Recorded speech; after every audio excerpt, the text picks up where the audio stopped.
दरियाओं का पानी पी जाते और हस्ती बस्तियों को ऐसे वीरान करते जैसे वहां कभी कोई बसता ही ना हो। न कोई तलवार उनको रोक सकती थी, न कोई दरवाजा।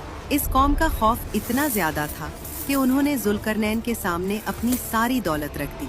उन्होंने कहा, ए जुल्करनैन, हम आपको खिराज देंगे, सोना देंगे, माल देंगे, बस हमारे और उनके दरमियान कोई रुकावट, कोई दीवार बना दीजिए। मगर जुल्करनैन कोई आम दुनियावी बादशाह नहीं थे। उन्हें माल की हवस नहीं थी।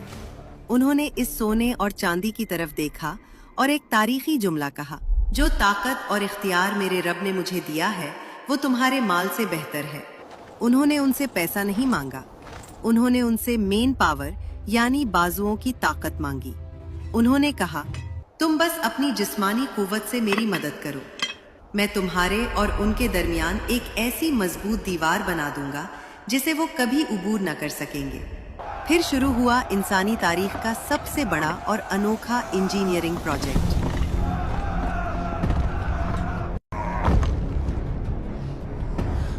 एक ऐसी दीवार जो पत्थरों से नहीं बल्कि धात से बननी थी।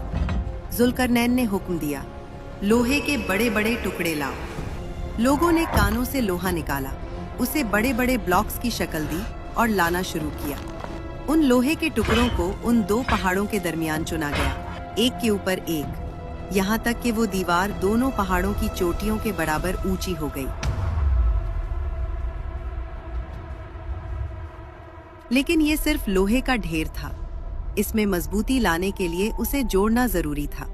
जुल्करनैन ने दूसरा हुक्म दिया, आग दहकाओ। पूरी वादी एक भट्टी बन गई। हजारों लोग धोकनियां लेकर खड़े हो गए और उस लोहे की दीवार के गिर्द आग जला दी गई। वो आग फूंकते रहे, यहाँ तक कि वो टन्नों वजनी लोहा आग की तरह सुर्ख हो गया। लोहा और आग एक हो गए। और फिर जुल्करनैन ने वो साइंस इस्तेमाल की जो उस जमाने में किसी के वहमो गुमान में भी न थी। उन्होंने कहा, लाओ मेरे पास पिघला हुआ तांबा। पिघला हुआ तांबा उस सुर्ख गरम लोहे के ऊपर इंडेला गया। केमिस्ट्री का उसूल है कि जब लोहे और तांबे को मिलाया जाए तो एक ऐसी धात वजूद में आती है जो लोहे से कई गुना ज्यादा सख्त होती है और जिसे जंग नहीं लगता।